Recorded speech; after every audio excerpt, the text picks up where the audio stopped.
kodwa wakhulela lapha, kodwa ke ngoku wenziwa uba abe ngumntana walapha ekhaya. Ngoku izawuthwani ke ngoku, kanti ngoku kubekho neento ezithile ezizawuvela zimthini, zimbange lo mntana. Ngoku kubekho nezinto ezithile ekufuneka zongezelelwe kwalapha kweli siko. Ekugqibeleni ngoku kuthiwa isiko alisebenzi, kanti ngenxa yentoni? Akulandelwa moya. Isiko alikhange lakhokheliswa ngomoya, silikhokhelise ngokwesiqhelo. Laa nto ke ngoku funeka siyibule siyisuse umsasazi wam le nto lena.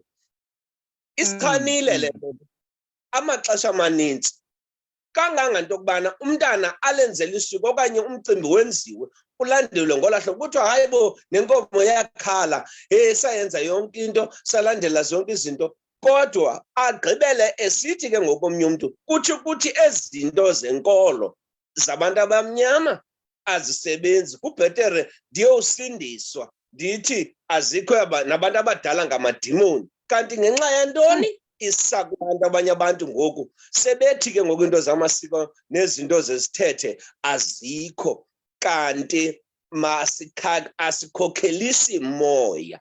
Ngumoya ekufuneka siwukhokhelise.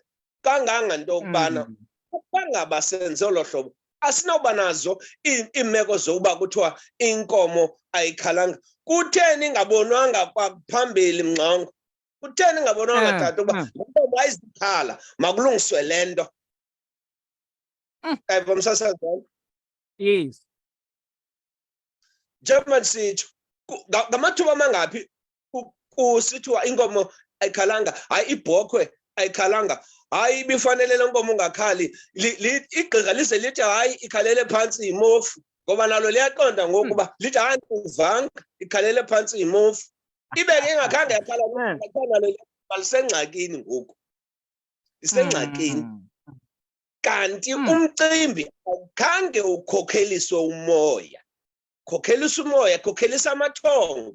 Kubuzwa apha emathongweni ukuba amathongo zingaphi na izinto esingazenzanga na silikhaya ezinokwenza ukuba lo mcimbi ungahambi kakuhle. Kuye kuthi mngxongo, njengoba thina sisebenza nabantu, sifumanise ke ngoku njengam indlela endisebenza ngayo, ndifumanise into yobana ke ngoku eli khaya linengxaki eliza kwenza uba lo mcimbi walo nkomo ungahambi kakuhle. Ngoku mandiqale ke ngoku ndibaxelela abantu uba hayi bo, ninemicimbi ekanje ningazange nayilungisa. Funeka uhlahlutywe umcimbi. Xa lizohamba igqirha liyosebenza, malutyhile umcimbi, malahla amathambo, lijonge uba yeyiphi na ingqinamba elingajongana nalo phaya. Umoya mawuhambele phambili, ukhokhele isiko, ukhokhele isithethe. Singaboni ngalaa xesha. Kuba buhlungu kweminye imicimbi endiyihambelayo ndiyobukela. Kuthiwa hayi ayikakhali ibhokhwe, makubuyelwe endlwini enkulu, khe kuyobethwa isilawu, kuyoxoliswa. Hayi kubuyelwe, hayi kuphindwe emva futhi kuthiwa hayi makisiphindeni siyongxengxeza futhi abantu abadala batheni na.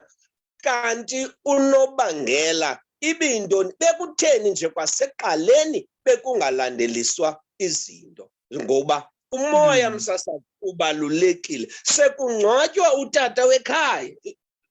Kungathiwa thina hayi sisebenza ngolu hlobo thina xa sibuyisa, hayi xa sikhapha sisebenza ngolu hlobo. Hlalani phantsi negqirha. Igqirha malihlaliswe phantsi lixelelwe silikhaya sifuna ukwenza umcimbi onje nanje nanje nanje nanje nanje.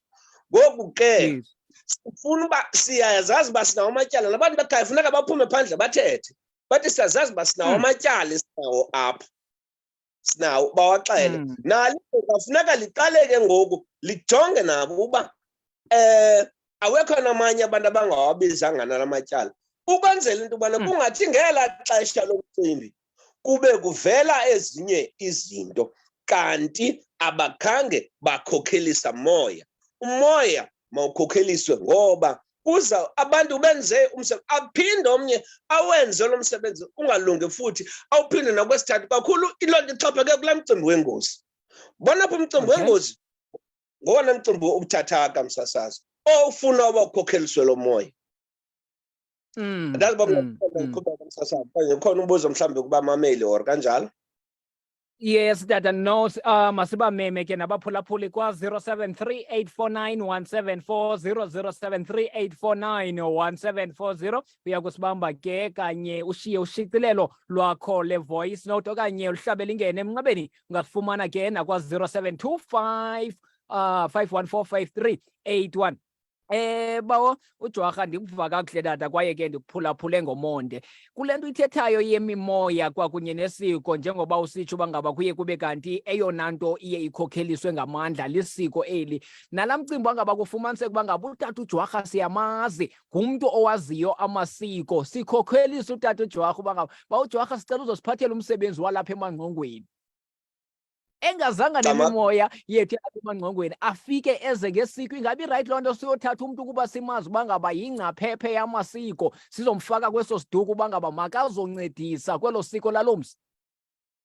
Msasazi le nto ndiyithethayo ndidibene nabantu abaninzi apha kwimicimbi endiyiphathayo athi hayi bendive ngotata ubani bani eredweni owazi amasiko nezithethe izinto uthe lo tata lento yenziwa kanje hayi ngumntana entombazana umntana wentombi lo akufanelekanga uba enziwe ngohlobo funeka kwenziwe ngohlobo kuthiwa isiko litsho ithi lakulandelwa isikolo ingapasi lento ngoku ibe ngathi laa mntu lo wangoku yintoni lixoki ibe ngathi laa mntu lo ngoku uthetha into engenyani okanye ulahlekisa abantu kanti hayi ebethetha ngokwesiko nani bantu ngoku khokhelisana umoya ningathathi imeko yenu niyifanise nemeko yeminye imizi athi umntu hayi mna ndingumntana entombi andinakwazi ukwenza le nto andinakwazi uphakamisela umkhonto andinakwazi kuye isiXhosa siyathethelwa isiko lathethelwa lilungiswe funeka kuqale kujongwe nalo mntana lona masenze nangohlobo msasazi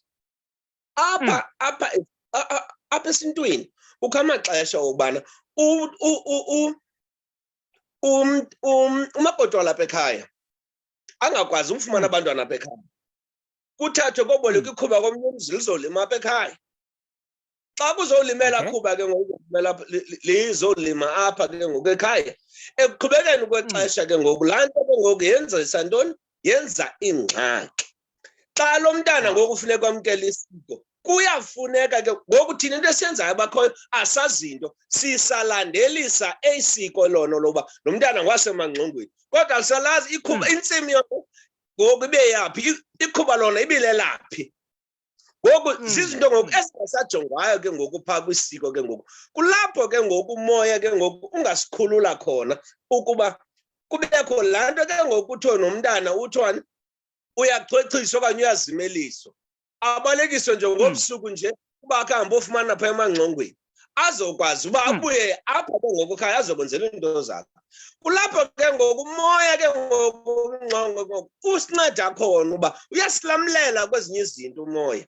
uyasilamlela umoya uba kukho into ezawuvela ngoba lo mntana kwenzeka ngohlobo nohlobo nohlobo kuye ngoku into zakhe ukuze zihambe ngendlela kufuneka sibe nenye indlela yokuzijonga singasebenzisi indlela le ncakasane esetyenziswayo apha ekhaya uyandiva ndisayibambile tata. Yes dad ngoku ke ikwiimeko ezininzi abantwana sebezawuya esuthwini mnxongo sebezawuya esuthwini abantwana eyimeko xa umntana eza esuthwini makukhokheliswe umoya kutheni umntana engabuyanga kutheni kungakhange kwaqalwa kowujongwa ndithetha loo nto mnxongo ibalulekile le nto ebona lesibambileyo namhlanje ndingavuyela ngenye imini ke siphinde sibe nayo ithethwe kutheni umntana engabuyanga kutheni ungabonakalanga ke ngoku waye kungayanga emntwini kwakhe kowujongwa ngenxa bathi abantu hayi singabantu benkonzo mabaye kubaprofeti okanye baye kowufundisa okanye kubantu ababonayo ke bomoya bazoyixela okanye ke babethe isilawu sabo okanye bacele emathongweni wabo kodwa okanye bathethe bacele kuyesu or kuloo mntu lo akhona ukujonga ukuba le ndlela lo mntana funeke ngayo esuthwini yindlela erayithi na eli siko alamkelayo ingaba lisiko na ngoba oosisi nabanye abantu basuka kwamarhawuti kwathathwa amalobolo omsuthu ngapho okanye amalobolo omvenda kwahlawulwa kwenziwa zonke izinto kwathi kwagqitywa kwabiwa lo mntwana waziswa apha emaXhoseni Ngoku lo mntana ngoku uthathwa phi uzokwenzelwa isiko lobuXhosa. Akujongwanga kulaa nto umoya. Umntana ke ngoku nezihlwele zakhe zingalamkele laa siko. Kuqale ke ngoku kuvele izinto ezininzi kulo mntana, sivela sengaphaya ngaphesheya, kuthi umntana ngoku akabuyanga. Ibe into ebuhlungu leyo. Anditsho uba ihlala iba njalo ngawonke amaxesha, kodwa ndithi makuqale kujongwe izinto. Umntu phambi koba amkhulule umntana wakhe amsisuthwini, makaqale ojonga uba umntana uzobuya na. Ingaba zintoni na imingxenamba engavela. Kangangento yobana kwezinye iindawo esingeke sizibize bangathi mhlawumbi siyanyelisa kakhulu apha eMpuma Koloni, azilandeleli kakhulu eli siko. Umntana uvela aphume ecaleni azibe. Ngoku loo nto leyo ibe yingxaki, ngoba kutheni kuzothiwani ke ngoku uma uzokhokheliswa kanjani kwimeko njalo. Ngoku sephaya makuhanjwe kuyobuzwa, makuyokhokhelisa umoya. Kungathiwa hayi isiko lethu lihamba kanje, hayi isiko lethu lihamba kanje, ngoba ngelinye ixesha kwa isiko eli alizilawuli phofu kwasalona isiko lilawulwa ngumoya. Ngoku thina sike sithathe isiko silibeke phezu komoya. Kutheni sifuna uba isiko lilawule umoya, kodwa ngumoya ekufuneka ulawule isiko? Seyibe izinto ezininzi le nto lezi umsasasa izinto. Nasekwendeni nasekwendeni umsasazi kule mcimbi wokulotyolwa, kwa umntana lo utata afuna ikhazi, kwasayena usakolota ikhazi yena kuqala, kodwa ufunela kumntana ikhazi liphelele. Kwasayena uyakhokhela. Ngoku xa into engalunganga umntana emtshatweni sephinde buya ngoku, ayisacaci laa nto kuba ayizange ijongwe kuqala ukuba lo mntana njengoba samkhulula kuzafika abantu abasemzini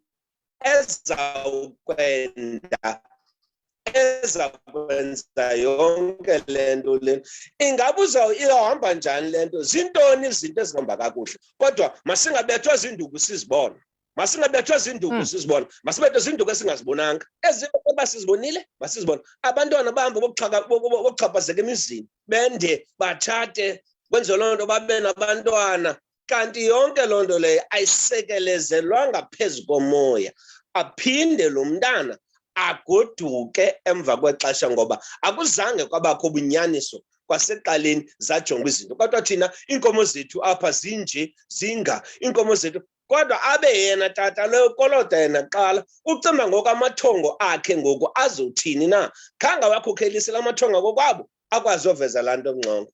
Zizinto ke ezo zomsasazi wam kuba ndibonakalisa nje ndifuna ukumane ndiveza le mizekelo ngoba yimizekelo esekeleziswe enyanini.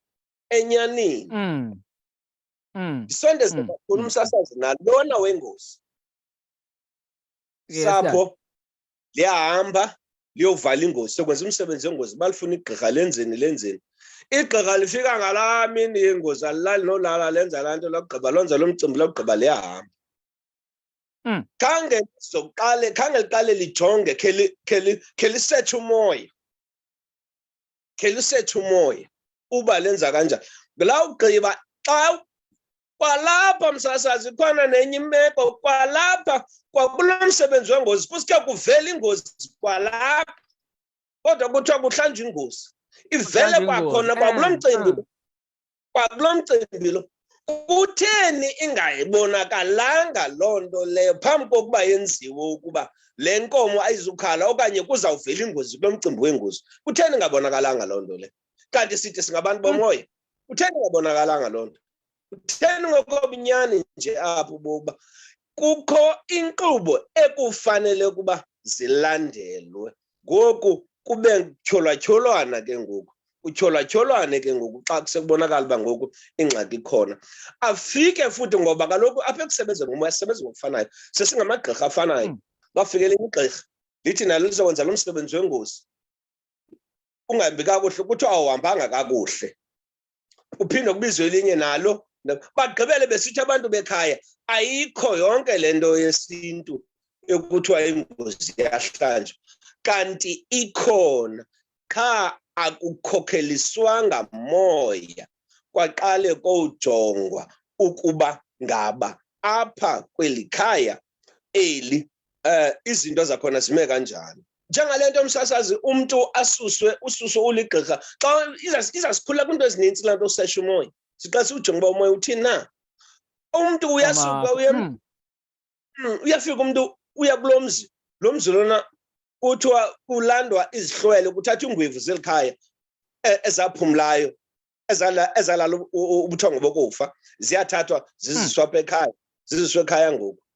Kanti kwamzi lona uzange waziswe. Zange waziswe lo mzi. Abakuxelela abantu bekhaya. Abakuxelela bona bayazi noba loo nto leyo funeka kuqale kulandele intoni ukwenziwa intoni. Bakuthatha uligqirha ungena xa ufika apha inkomo ekhala kuthiwa awazi umsebenzi wakho. Kanti bengenye ixesha bethetha inyani. Yimibuzo ke ngoku imele ivela kumoya ke ngoku lo. Ngelinye ixesha izinto zingafunanga nokuba ngaba ziveze ngumoya msasazi. Kodwa funeka ube nemigqaliselo oyisebenzisayo xa uzawungena kwezi ntsebenzo zokuba ingaba nilikhaya nenza umzi waziswe, ingaba nathini. Kodwa ngoku sekunjalo, jonga umoya. Makukhangela umoya uba uthini na.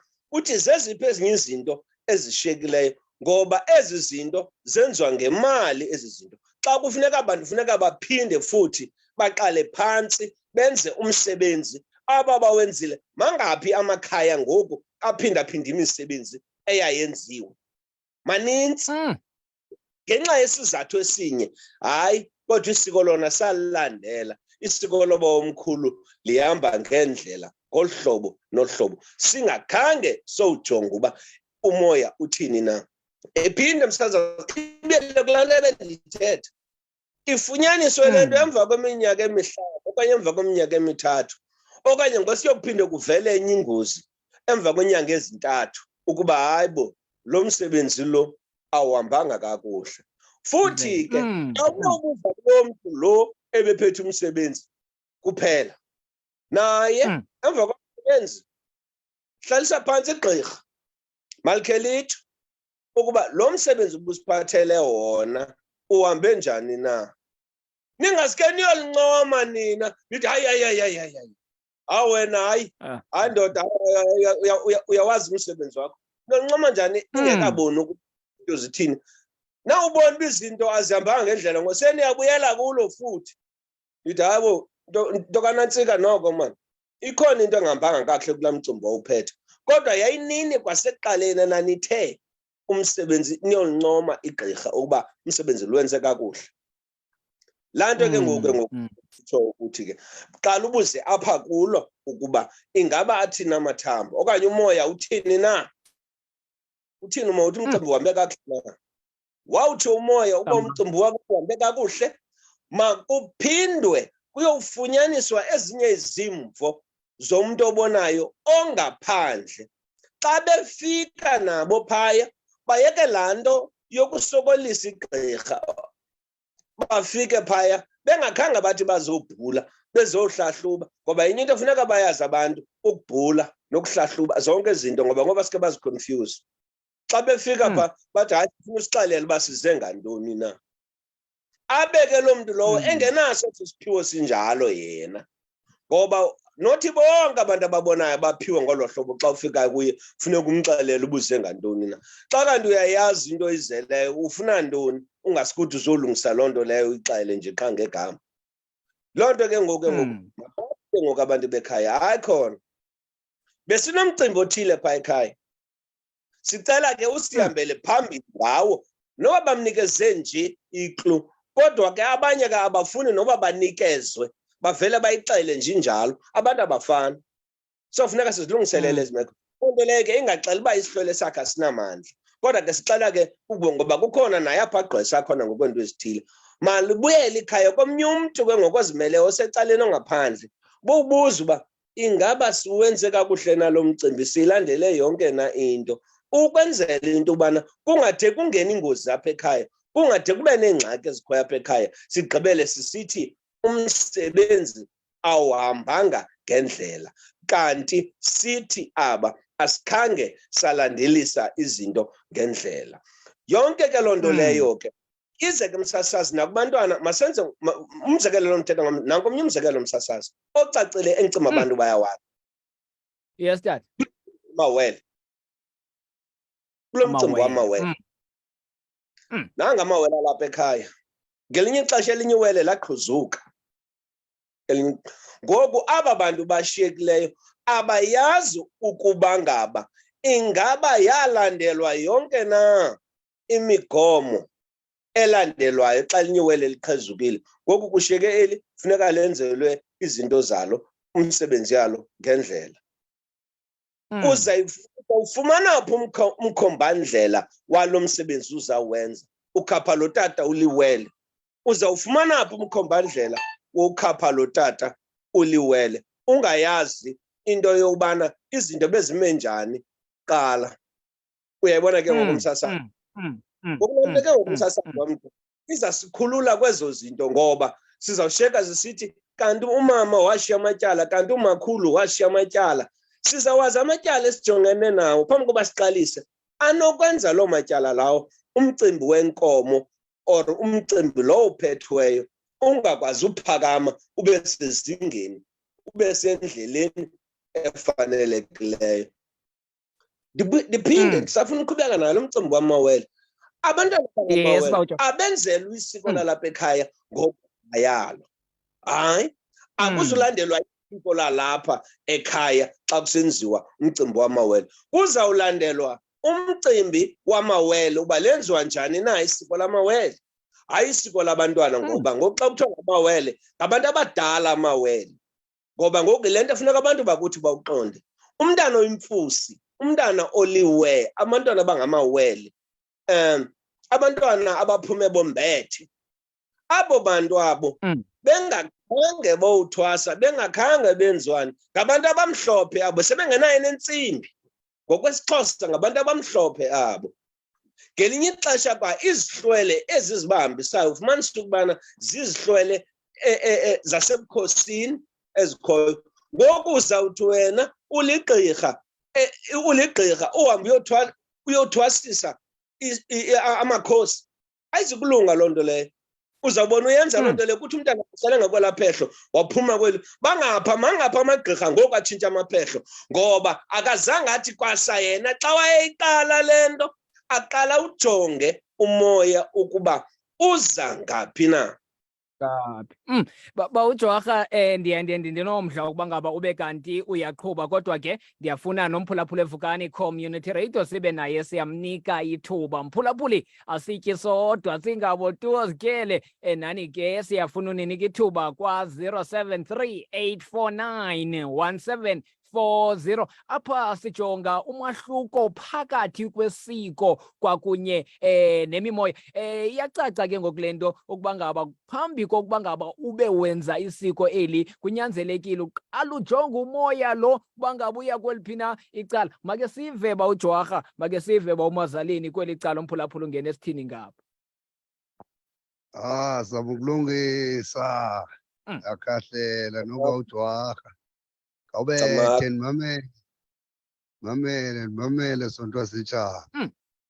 Right, kuba umgcina lowo uthi nje yena uzibazile phulaphule kweliya icala ngu-0738491740. Ujwarha mandibe ndikunika lo mzuzu kodwa kumphulaphuli mandimkhumbuze uba ngaba uyasifumana napha kuFacebook amasiko nezithethe @Vukani Community Radio. Kungenjalo aye kanye pha kuVukani Community Radio.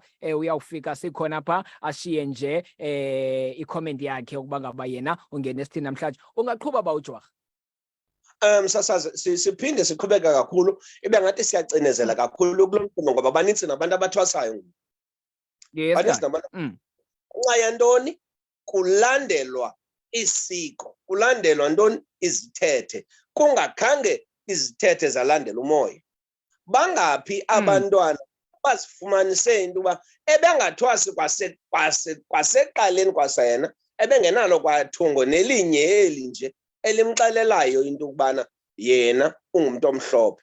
kwenziwa zonke izinto kokwakho sekwenziwe zonke into labiza igqirha lenze yonke into wohlala waliphothula wasiphothula ihlolo waphinda wabuya wenze ekhaya wafumana amathoba wenze yonke into kodwa kwasike kwamnyama ebusweni benkawu ngenxa yantoni akulandelwa moya bangaphi abantwana abaxhaphazekela baye baxhaphazeka kwezi zikolo zomoya angene kweli phehlo aphume ewe isihlole ngexesha siyathanda nazo umoya isihlole ngexesha siyathatha umntana simfake kwiphehlo elithile ngoba funeka afunde loo nto ithile okanye aqonde loo nto amuve aye kwelinye asinto uba umntu funeka avela engqo ayenzeki kubo bonke abantu ubangene kwelo phehlo elo ungena kwalo ke ngokwelo phehlo ube kuthi ke ngoku zonke izinto zakhe ziyaphakama kodwa ke kuyo yonke loo nto leyo makuqale ke ngoku kujonge uhambo lwalo mntana uba luzothini na amathongo abonela ngaphambili wona funeka ibe ngawo asilamlelayo ngoku ukuba hayi bo apha kulo mntana lo kukho intsimbi ekufuneka ibe lolu hlobo nohlobo kungathi emva kwexesha umntana abuye lathi hayi man kuthiwa andizange umcimbi uthile ndawenza ngendlela emva kweminyaka emingaphi emva kweminyaka 7 sekagula sekaphelelwe umsebenzi sekenziwe zonke ezi zinto abanye sayadacinga umuntu uba inoba kwale nto okuthwasa le ayikho kanti laa nto leya ikhona kanti laa nto ikhona qha asikhange salandela moya so ke msasazi Kamakho bawuJwarha yes tata benisithi masiphinde ke sibe siyakhangela apha kweli icala lika WhatsApp uphulaphula ungene esithini ngapha hayi msamlungisa hayi ndiyamvuba uJwarha uthi qala uyihlole indlela uyikhangele ngapha ungasuke uthatha ibheki uhambe ubheke phambili ungene ehlathini qala ujonge uba uzawuphumela phi na ungangeni nje ungayazi uba uzawuphumela ndawo ndiwuva kakuhle and ndinalo ufifi lale nto athethayo ndike ndazibona ezinye kodwa kawubethe ndisejongo Nkosi womgcini Nkosi Tyhopho siyabulela kakhulu masive omnye umphulaphuli bawuJwarha uba ngaba ungena esithini ngapha right masive ngapha Camako tata camako tata ndicela ubuza tata xa ithongo liphambili kuwe andikangeni ndiphupha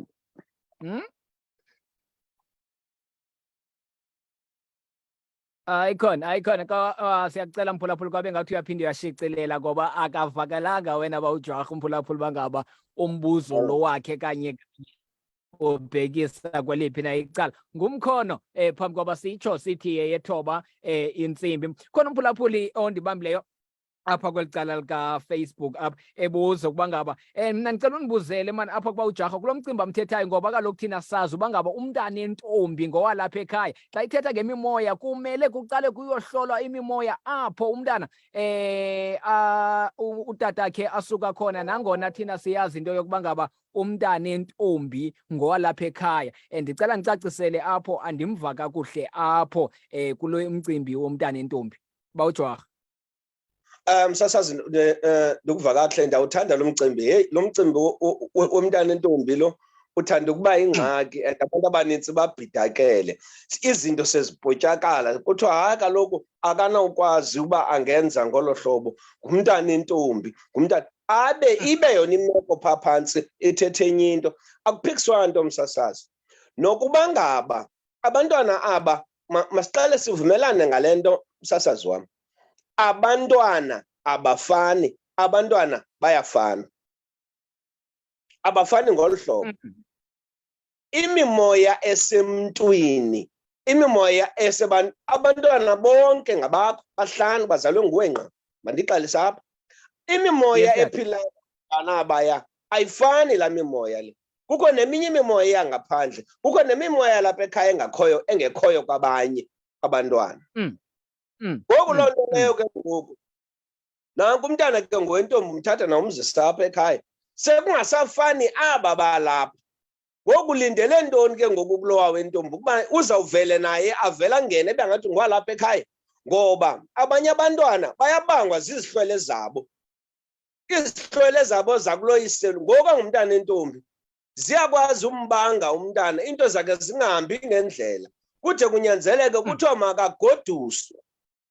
Akho umuntu ongayaziyo loo nto leyo, akukho umuntu ongazathi akazange ajongana kuze kuthiwa makagoduswe ngoku ngumntana entombi kuthiwa makuqale kuphindwe indlela apho babe izinto ebekumele uba bazenzele mabahambe kubuyele emva bowuzenza. Lo mntana kuyanyanzeleka ukuba awufika phaa ngoku engumntana entombi. Masinga le nto ngoku ngumzekelo omnye omhle lo umphulaphula athetha ngawo oza sikhulula nayo kulaa nto yento yobana sukuthi hayi ngumntana entombi hayi ndizawumenzela isiko ngolu hlobo kuba ngelinye ixesha kuzawufuneka lo mntana phambi kokuba uyomenzela eli siko eli akhambe ofumana ubuthongo baphaa kulaa mzi lo umama wakhe wenze nzima khona ngoba namandla ezihlwele awafani and awalingani.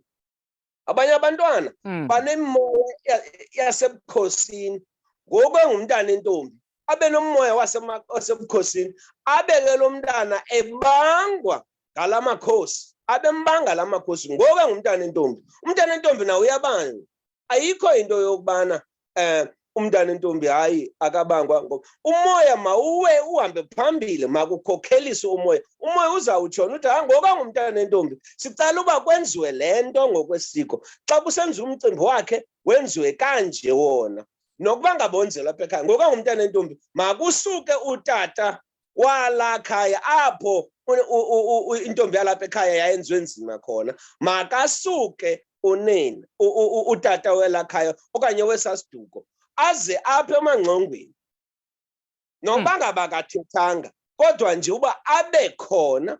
Uyayibona ke ngoku loo nto ngoku ke ngosisatsho uba ngumntana entombi singazenzela noba yintoni na. Ndiyakulaa nto ke ngoku ukuba ngaba moya zonke into zizawutyhileka ke tata, kuzawusinda abantwana bethu, abantwana bazosinda ngoba nangoku abantwana babambeka kwizinto ezininzi. Ndazi ngaphela lonke. Alright, ndiyafuna nje bawuJwarha undibambele nje kancinci njalo ndikhona nje into endifuna uyilungisa kancinci kweli cala sibuye siqhubekeke soqukumbele.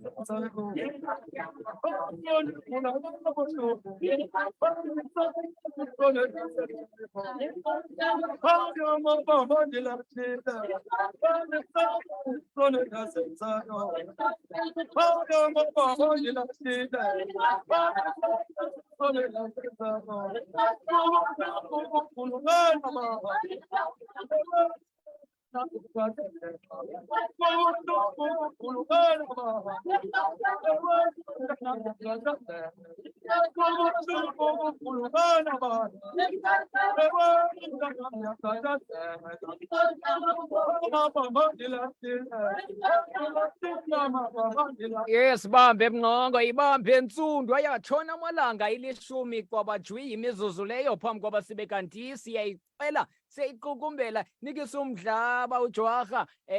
Ixesha ke alikho kuthi kodwa masive kweli cala umphulaphula ungena esithini. Camaku tata ngulo mphulaphuli eCraddock. Xa ithonga liphambili kuwe andikangeni entsimbini kodwa ndiphambili ngamathongo, ndinikwa intsimbi zonke ndizibonisile. Camaku tata. Nkosi kakhulu siyabulela. Uyibambile ke uba uJwarha kweliya icala. Ndiyafuna ke siye nakomnye umphulaphuli ngoba ixesha lingasityi masive ngapha. Camakho ekhaya. Mandibulise tata msasazi, mandibulise kutata uJwarha nesigqeba sonke neVukani FM. Luthetha ngumqwatho Sidinde uMatiwane Fane kwindawo yaseNgcobo kwindawo yakuTsazo. Ndirhalela ukwazi into yobana yintoni le nto ingumoya.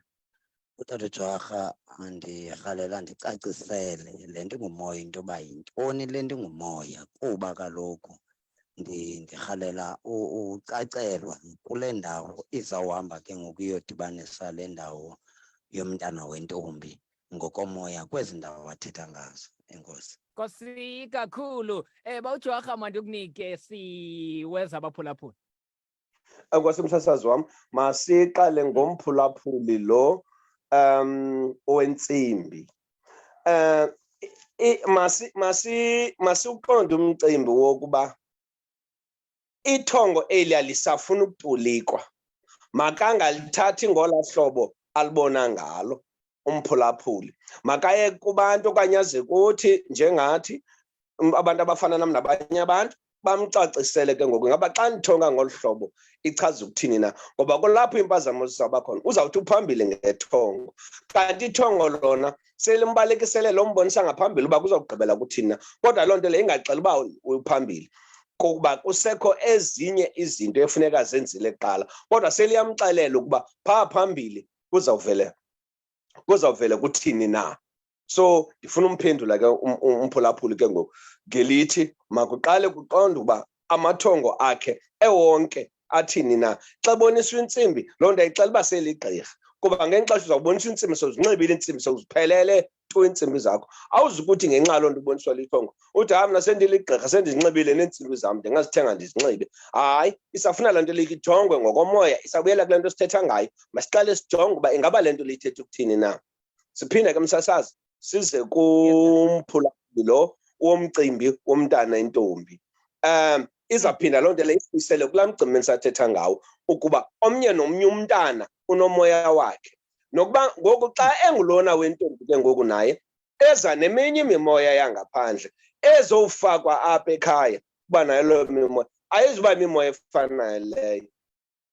Yilaa nto ke ngoku xa sithetha ngomoya ke ngoku sithetha ngamathongo, ngoba ukuze sibe nomoya siwufumana kwamathongo. Amathongo ngobani? Zezangelosi zokukhanya zomntana ohele ochosi, zingelosi ezo zamathongo esidibana nazo ngamathongo. Kanjani ngamathongo? Xa sileleyo, ngoba xa uleleyo kuzuke uye phi? Kuzuke uye emathongweni. Yile nto xa uvuswayo kuthiwe vuka, kuthiwe ubuphi, uthi hayi bendisebuthongweni, ngoba ubusemathongweni. Ngabo ke ngoku xa sithetha ngomoya, ngabo abantu ke ngoku abasebenza ngomoya. Yonke laa nto yamaphupha yintoni? Yonke laa nto yamimoya, yonke laa nto yemibono namaphupha nalokucinga izinto zikamoya iba yintoni ke ngoku le? Iba ngumoya ke ngoku lowa. Injalo ke msasazi wam, andiyazi uba ndimphile na umphulaphula.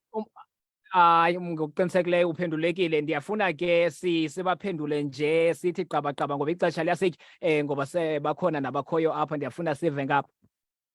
Molweni Ntsundu noJwarha camagwinde thunana camako Jwarha kwelo cala. Wowu, sifunde likhulu kuwe thina bantu bangawazi ncam amasiko. NdinguThozama apha iKomani eNomzamo. Ndifunde likhulu kakhulu ngalo yonke into esiXhosa oyithethe namhlanje. Indenze ndanolwazi oluphangaleleyo. AnguThixo anganawe namawenu nezihlwele zonke zikungqongileyo. Ndiyacamagusha mna ndingumamkhebisi, ndingunonqa, ndingugxoba, ndingunomdayi kwinkqubo yamasiko nezithethe. Ndikhona enkqubeni sizothi bhabha yini kuni sisilutshwa inethiwekhi asinambane Mntsundu endimthandayo.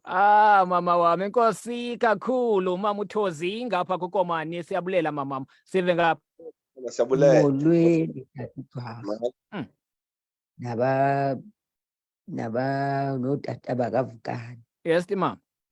Mna ndicela ubuza kutata uJwarha apho.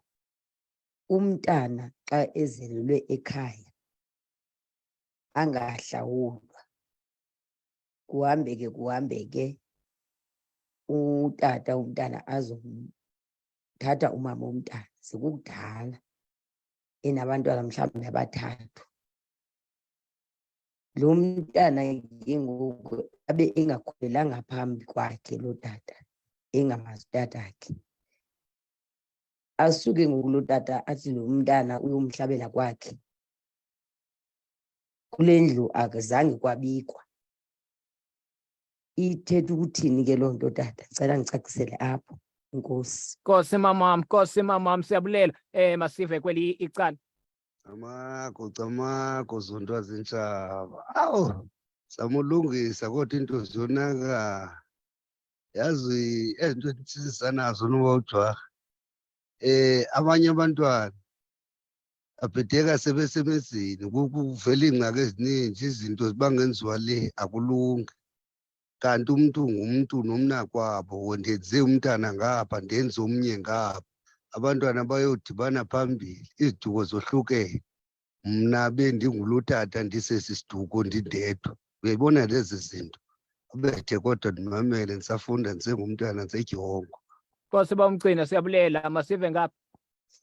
Sasaze mandiphinde ndibuye andoneli ngendlela aphendule ngayo utata uJwarha. Ndirhalela ukwazi into yobana umntana ozelele esicithini ingaba unawo nomoya wakokwabo kukayise apho unokwazi ukuthi lo mntwana kufika imimoya yakuloyise umntana ozelele esicithini apho umama notata womntana bebedibana khona, bedibana endleleni bengadibani endlini, bedibana phaa esicithini.